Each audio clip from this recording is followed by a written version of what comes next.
Was there something that really stood out that kind of blew up the way that you thought about your financial partnership? 100%. If you step out of a season of earning money, do you believe you deserve to spend that money with equal right as your partner? And if you don't, why? When is a good time to actually talk to your partner about money? If you're listening to your partner, you're making space for their needs, for their wants, for what their concerns are, you're both going to move a little bit closer to the thing that you both want. One of the best things you can do after you have a baby is to keep talking to your partner about everything. But money conversations can be uncomfortable. Managing money together is actually really good for you. It can make your relationship stronger and help you achieve your long-term goals. But what does a good financial partnership even look like? And what are some tips and tricks for talking about money with your partner? And I'm also curious, how do you even make time for it when the kids are always around? Our guests today are a married couple. Heather and Doug Boneparth co-authored the book Money Together: How to Find Fairness in Your Relationship and Become an Unstoppable Financial Team.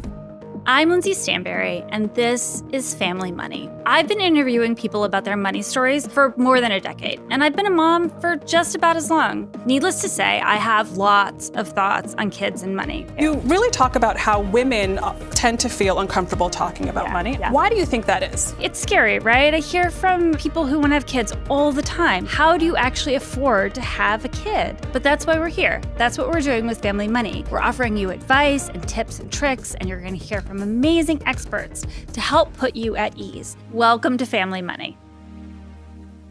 Heather and Doug, I'm so excited that you're here today. You literally wrote the book on couples and money, and there's nothing quite like having a baby to completely upend your financial life. So how should couples who are thinking about having kids, pregnant, just have new babies, be thinking about how their money is going to change and how those conversations should change?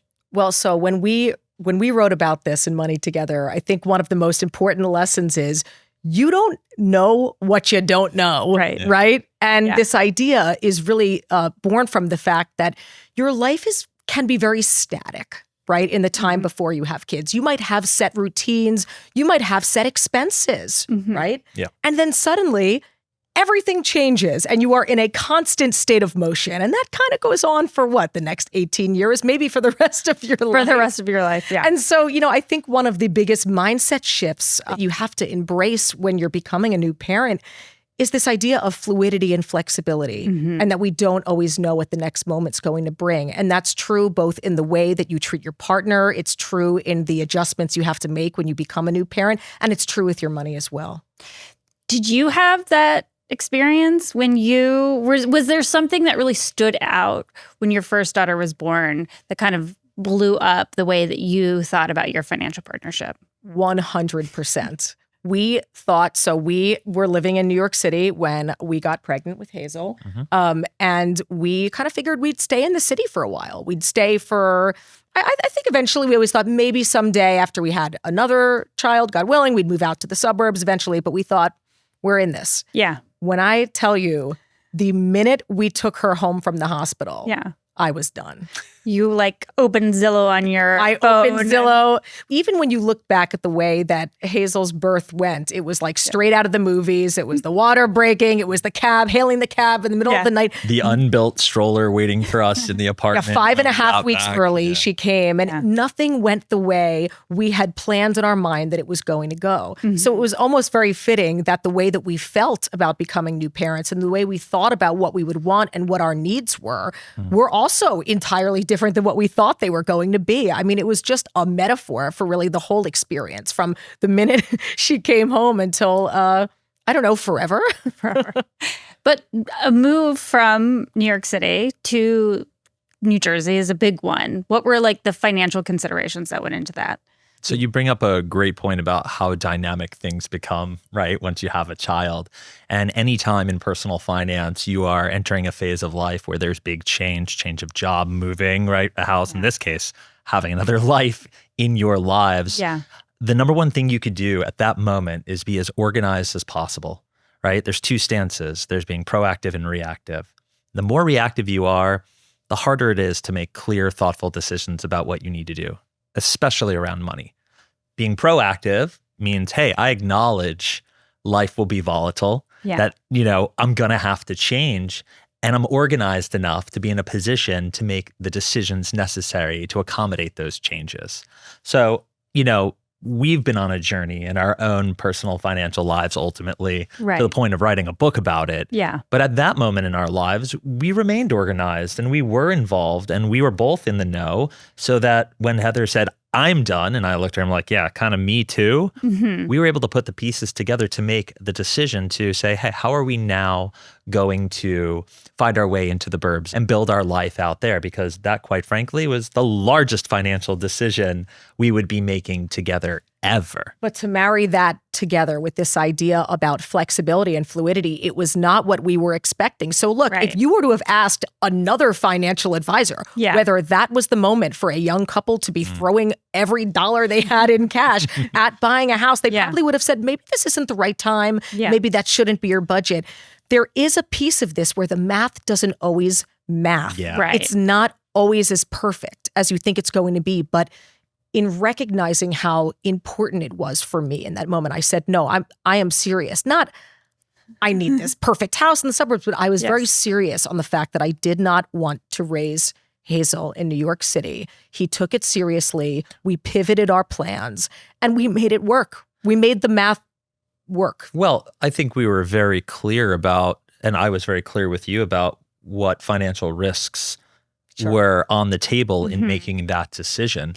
I think when people hide the ball or fool themselves into thinking those risks don't exist or communicate, and then something does happen, that's when people freak out, right? That's when the big fights come, as opposed to, hey, this is bad, but we talked about it. We kind of have an idea of what to do, or we know exactly what we're going to do.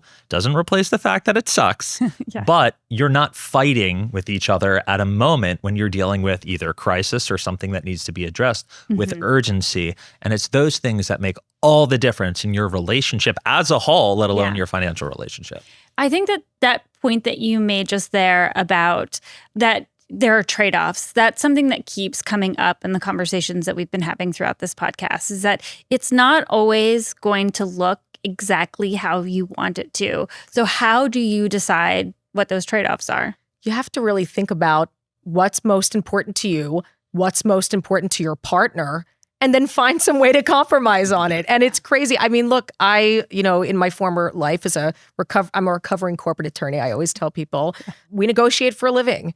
And the end result of those negotiations usually leave both people feeling a little bit uncomfortable. So that comes right back to this idea of it may not look the exact way you thought it would, but we still got to the next place, right? We still took that step. It's never going to look perfect and it's never going to look the exact same way that you mapped it out. But if you're listening to your partner, you're making space for their needs, for their wants, for what their concerns are, you're both going to move a little bit closer to the thing that you both want. When you have a baby, it can create sometimes like a power vacuum, right? Where one person decides to stay home and raise the kid and the other person is earning money, and that can create a weird dynamic, right? So you've written about this quite a bit. You've talked to a lot of people. You've had some experience with this yourself. How should couples approach these big conversations when the power dynamic in a relationship changes after a child is born? There's so much to this, right? There's the income portion of this. Then there's the responsibilities, the division of labor, right? And, when we talk about time is our greatest currency that we have, right? And honoring your partner's time and the time they spent, whether that's time spent in an office earning money or that's time spent caring for a child, time spent keeping a household organized and running and functioning, all of those things are critical. These ideas don't live in a vacuum, right? So anytime someone says, well, I earned the money, that does not absolve you from the other pieces of that interdependent organization that needs to rely on one another to be functioning and pick up the slack for your partner where they need you. The thing is, again, these conversations, they should start early, but there is a piece of this that you don't know till you know. Right. So I want to be realistic when we say, we want to talk about the way we divide responsibilities. Of course we do. But I think it's almost more important once you're in it to say, hey, Are we touching base often enough to understand each other's needs? Are you getting what you need? Yeah. I think the conditioning, unfortunately, that we're faced with, makes this very difficult, because the second you enter a position where one person is now going to continue being in the workforce and the other person is going to step back, that conditioning of what we've observed and the roles that we play in our lives, almost automatically kicks in. Mm-hmm. This person, and this is what it looks like, this person's making money and they're going to handle everything having to do with money. Yes. I'm going to take care of the kid or the house and these tasks. And again, programmed into us, you've seen it maybe from your parents or your grandparents or a TV show your almost entire life. So you just kind of naturally go into that. And it's right there. You need to fight that one. Yeah. You need to fight that right then and there and say, listen, we're going to have very distinct roles here in our household. Yeah. But the one you can't just let go by the wayside is taking control or losing control of your financial life. It cannot happen. And we can talk more about why that cannot happen, but that's where a lot of trouble starts to emerge, and I wanted to express how people find themselves disengaged from their financial life. And boy, can that really change the power dynamic between two people. Yeah, let's talk a little bit about why you don't want to become disengaged. Sure. Well, and let me throw this one point in, just because this is something we found so interesting and disappointing when we interviewed dozens and dozens of couples for our book. And we asked, do you feel free to spend? Mm. And I think it was enlightening to see how many women felt like, no, I really don't. I think that question itself illustrated the answer, right, that we're talking about here, of like, if you step out of a season of earning money, do you believe you deserve to spend that money with equal right as your partner? Right. And if you don't, why?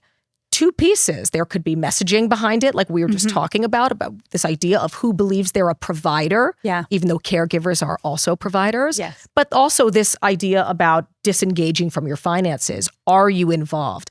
Are you sitting down quarterly and having these conversations? I think if you were, you would feel free to spend still. If you are disengaged, if you find yourself in a situation where you're disengaged from the finances, oftentimes it can be a little intimidating to try to get yourself back to that place. What questions should people be asking? Like, where do you even start?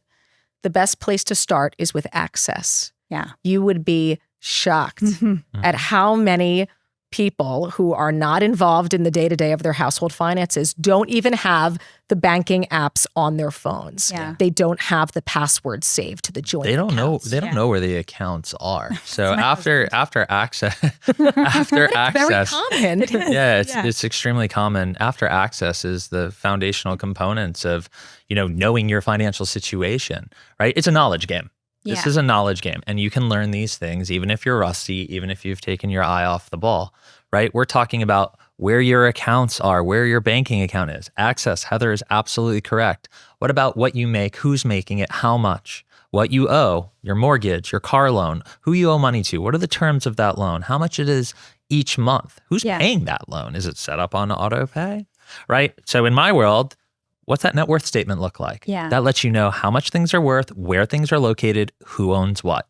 But as the baby step to begin, even just having that access, right? Right. Familiarizes you, because you have, look how we all use our phones, right? We talk all the time about the frictionless nature of our life. If it is that easy to spend money on this site or that site, and we have them all on our phone, it should be just as easy for you to open up that banking app, and then you could see, what are these recurring deposits? What do they look like? Yeah. What do our credit card statements look like that we're paying out of this account?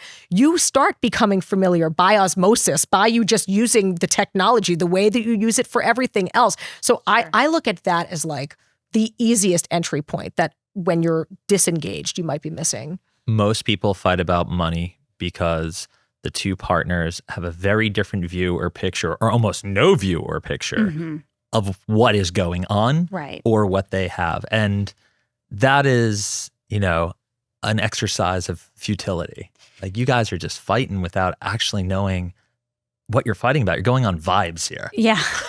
Like, don't fight over vibes. Don't fight over vibes. Fight over facts. Fight over facts. Yeah, that's fair. But how do you not fight? How do you start that conversation, right? Like, because you were talking about how much this is a loan for and how much are you getting paid? And I know he was advisor's going to advisor. Yeah. Absolutely. So I throw a lot of, hey, you need to know this, you need to do that. What about the forum or the actions that you need to do? So, when do you do this? Like not after a long day when your children won't go to bed. Bingo. Yeah. Time and place matter most. That is, so let's want to talk about the money date. We should talk about the money date. Please talk about the money date. So we sit down quarterly and that's what we recommend to couples because when you do it more often than that, you're not going to really see the meaningful change from, time period to time period. You want to be able to see the effects of your work, right? Yeah. And sometimes when you do things weekly, you do them monthly, you're more prone to cancel them. But quarterly, you can commit to.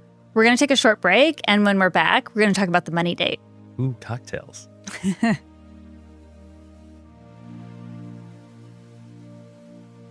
And we're back. Heather, you wanted to dive into this idea of a money date. When is a good time to actually talk to your partner about money? So we suggest the money date happens quarterly. And we do that for a reason, because I think when you try to do something too often, let's say, let's sit down with our spreadsheets every Friday, you are going to be so prone to canceling that. And that's how you get into these habits of let's put it off, let's kick the can down the road. Even monthly, I would say you're still kind of in a position to, first of all, things come up, life's going to life. Yeah. But also, you're not going to see the meaningful change from period to period. And you really want to see and experience the growth and be able to live in it and breathe in the stuff that you are planning and trying to execute on. Give yourself an opportunity to see changes, like real change take place. Right. So we suggest quarterly for these money dates. And when we talk about a money date, there's several components to it. There's the stuff Doug was talking about, what you make, what you spend, the actual what numbers, you have and what you own. Foundational components. Yeah. But that's not first. Right. That's not all of it. We also believe that a money date should be about time. Time and money and care are inextricably linked concepts. So there is no better time than your quarterly money date to level set with your partner on the division of responsibilities in the household and whether you both feel like you're getting the time you need to do all the things you want and you need for your job, for your life, for everything. So, for example, if you sit down quarterly and you say, no, I feel like, hey, Doug, I feel like I've had to leave work early.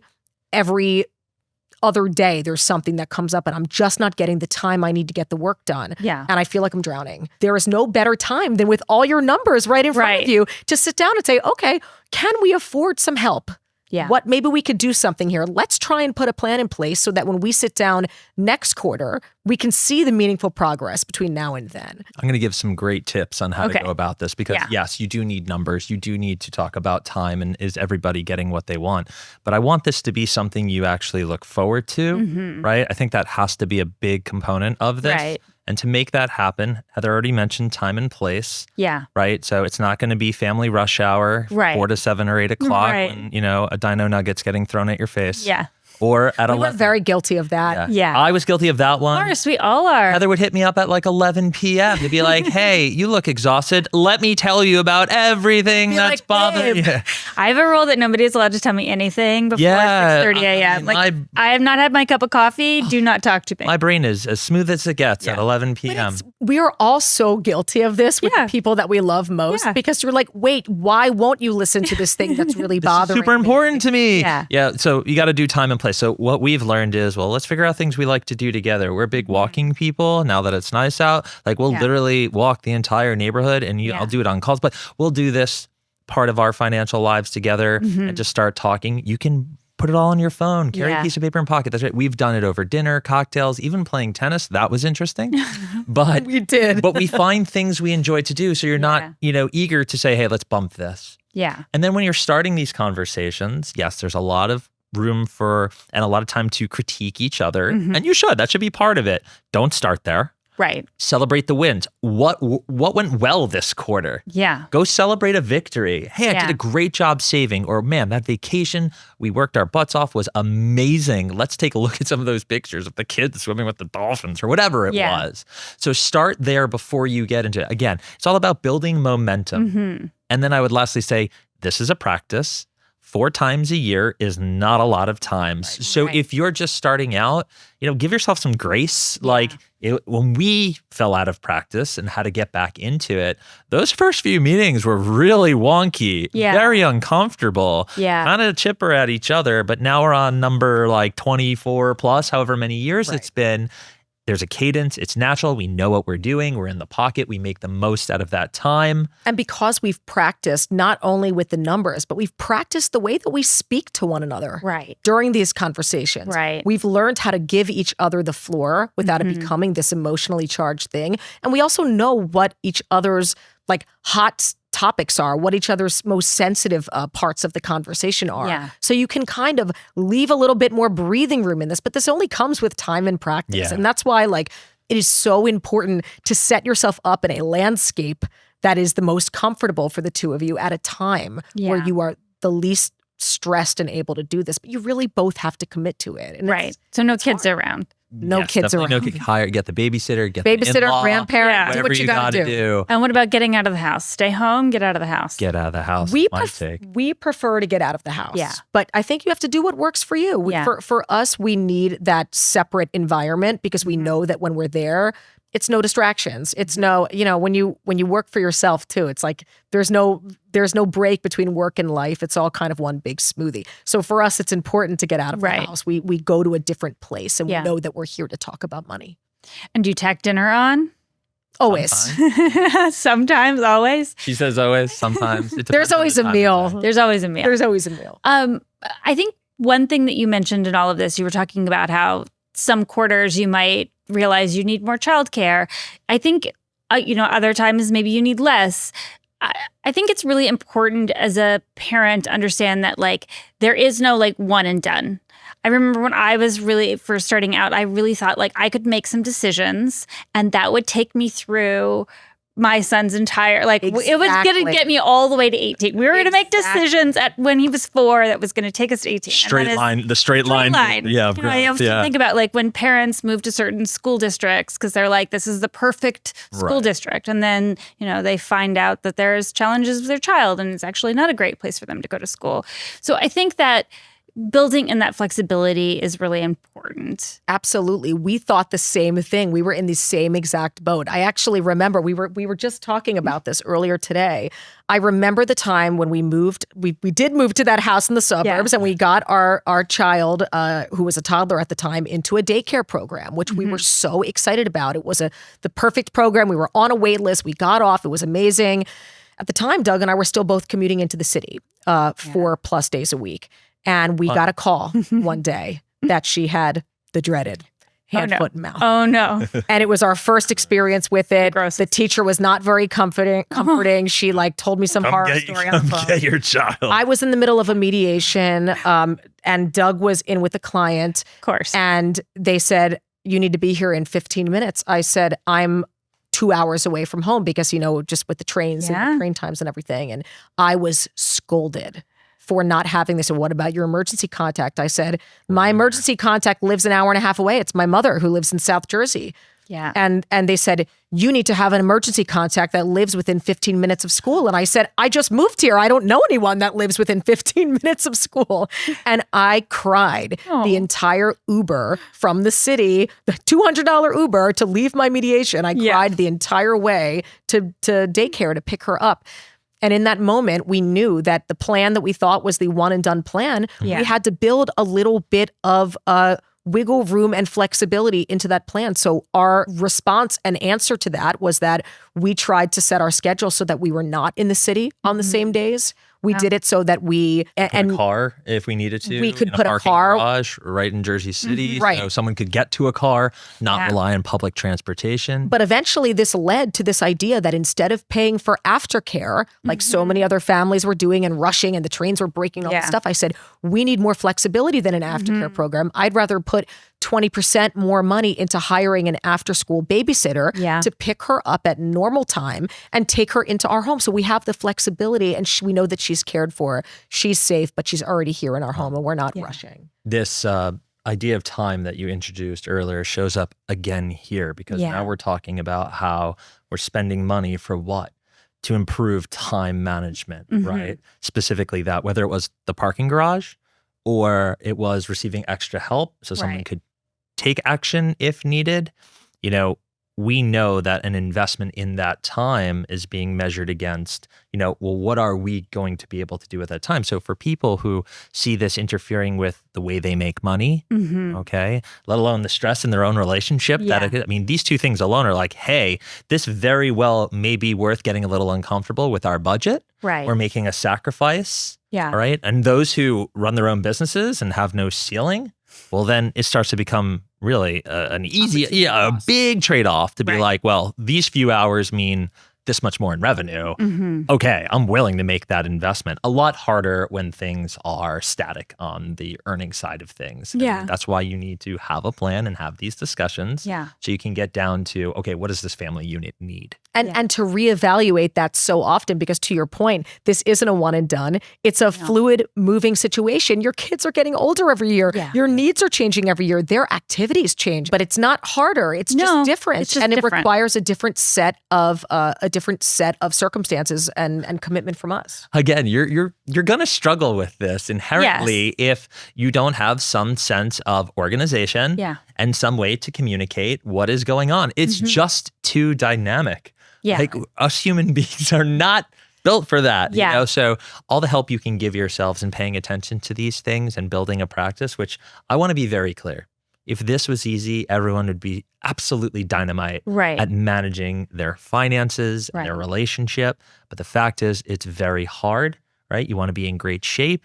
You have to put in the work, go to the gym 4 or 5 days a week. Like he loves an exercise metaphor. I love the exercise metaphor. I really do. But it's a great way of showing, like, do you really expect to be in the best shape of your life because you worked out once? You're going to be very sore, I'm sure. Right. Do that, 4 or 5 days a week for 2 years. Yeah. You're probably in the best shape of your life. Yeah. This is harder because, again, 4 times, that's the many days. We're talking years of practice here, but man, does it pay the biggest dividend when you put it into practice? And let's talk about what happens if you don't. What's the worst case scenario? Worst case scenario with your money or your relationship? Or both. You interviewed so many people for your book. What were some of the stories that really popped out that you were like, oh, those are some cautionary tales? Can set like the wide range, then tell you where like the average is. Like, of course, the extremes are it leads to really bad things like financial infidelity. That's where I was going to go. Trust issues. Yeah, and can we define financial infidelity for people who may not be familiar with that term? Heather has the best definition. When you do something with your money, I'm oversimplifying. Yeah. When you make a financial decision that you believe your partner would disapprove of, and then you cover it up. Yeah. It's a 2-part process. Right. If you do the thing they disapprove of and you tell them, it's not financial infidelity. Yeah. When you take the next step of saying, I'm going to hide this from my partner, that intentional act is a betrayal of trust in itself. And truly, it is as damaging to your relationship as intimate infidelity can be because you are impacting your livelihood. Yeah. It's corrosive. Sorry. It's corrosive battery acid to your relationship. It just, burns it to the bone, and that's going to put you in a pickle. And the thing is, in the context of what we were just talking about what's the worst that could happen from this, I think sometimes when we're dealing with families, young families, and people who aren't communicating regularly around money, or people who feel like they're drowning in the invisible load of other responsibilities, and there's just a mismatch of communication. When the resentment builds, sometimes these lies and they start out small, right? I'm not going to tell them all the things I'm doing over here. There's all sorts of ways and tools that people find to have financial opacity in their life. And little things can turn into big things over time. Yeah. So when we see surprise amounts of debt showing up, those things are worst case scenarios. Yeah. No matter how much money we're talking about, but especially when there's children involved. Because again, this isn't just a lie. It's impacting your livelihood. It's impacting the way that you and your children and your family get to live your life. Those are worst case scenarios. When people are successful, what does it look like? So when people are successful, they're able to have a clear vision of what their goals are and are actually able to find their way to those goals in about the time they were hoping to get there. Yeah. Right? It's never perfect, right? Right. Man plans, God laughs. But that's what this is about. Yeah. Right. And by the way, just because you got married doesn't mean your personal goals, fade away. You're not just some amorphous blob of a unit here. That I think that when we talk about success, so much of our work and the work we do with couples and money is about yours, mine, and ours. Mm-hmm. And I think the most successful couples recognize that not every single one of their goals as individuals disappeared just because they became part of a larger family. I'll take it further. That when someone in the relationship achieves their individual goals, it is also viewed as a win for their husband or wife. That's really nice. Right? They did it. They did that thing they always wanted to do. I had very little to do with it other than supporting them. Yeah. Oh my God. And meanwhile, they actually did. They supported them. They made sure that was something that they could continue to do. Yeah. But I guess in this context, we're talking about, couples. Yes. Big goals, retirement, sending the children to school, college, right? Taking care of a parent or making sure there's, stuff provided for the next generation, however successful you might be. I feel like those individuals, regardless of level of wealth, feel fulfilled. Yeah. Right? They feel like they've actually achieved. And what does that mean? They're happy. It's happiness, right? So again, cheesy as it sounds, this is all in the pursuit of happiness. Yeah. And that I think is the ultimate barometer of what does success look like? Show me some happy people. Not that ignorance is bliss happiness. We are very well and fully aware of what we did to put ourselves in this position. And boy, are we happy about that. Right. And it's not necessarily the biggest balance sheet. No. I can show you people who have retired to camping out in national parks throughout the country. They don't spend a lot of money, but they think they're the wealthiest people on earth to take in the splendor of everything they're seeing. And yes, people who are on the French Riviera having a blast. Sure, it was a humbling experience. We interviewed people from all walks of life, of all different socioeconomic backgrounds and standings. And we asked so many of them, do you have enough? Yeah. And it was just so enlightening to see who said without hesitation, absolutely yes. Yeah. And they were not the people with the largest balance sheets. They were the people who said, I have my family, I have my health, I have a roof over my head, I have my faith. Yeah. If that was important to them, they could say it without hesitation. And there were people who were objectively some of the wealthiest entrepreneurs on their fourth venture. And the question brought them to tears. They said, I don't know if anything will ever be enough. Fascinating. I would hope that the big takeaway here is that, yes, children are expensive. Yes, they drop a bomb in a couple's relationship, impacts their finances in big ways.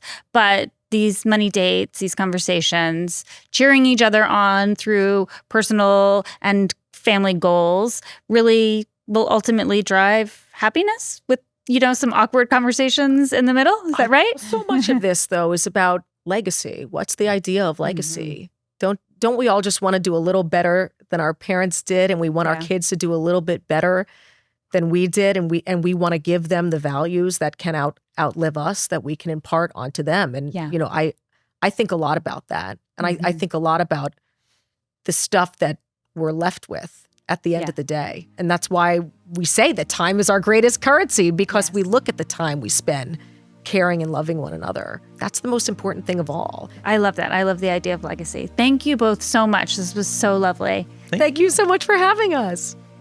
Thanks so much for being here. Be sure to follow Family Money wherever you get your podcasts.